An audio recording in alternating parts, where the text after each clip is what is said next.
আপনার কি লাগে যেন? আম্মু নাকি? আপনার আম্মু লাগে? হ্যাঁ সে তো অন্ধ না? হ্যাঁ আমি অন্ধ।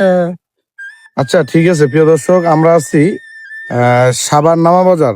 বিরিতে বসি ডেলি। তাই ডেলি বসেন? হ্যাঁ কত টাকা পান? ডেলি বসি, সকালে যাই এই একটা রাজাম তেলে আইসা পড়ি। কত টাকা পাইছেন আপনার? হ্যাঁ কত টাকা পাইছেন আজকে? কত পয়সা? 100 টাকা পাইছি, পয়সা দেয় না। পয়সা আমার মানে 100 টাকা পাইছেন এই সকাল থেকে এই দুপুর বন্ধ? হ্যাঁ 100 টাকা ভাত পাইছি। খাইবো পয়সা। হায় দেয় না হায় রে পয়সা। আল্লাহ, পয়সা এখন দেয় না। পয়সা দেয় না এখন? ডেলি বসে তো, ডেলি তো এক মানুষ যায়, ও ডেলি এক মানুষ যায় না। চলেন আপনার বাসায় চলেন, আসেন। বাসার মানুষ দিব নাকি? বাসার মানুষ সে হচ্ছে অন্ধ, সে এই যে দেখেন একা চলাফেরা করতে পারে না।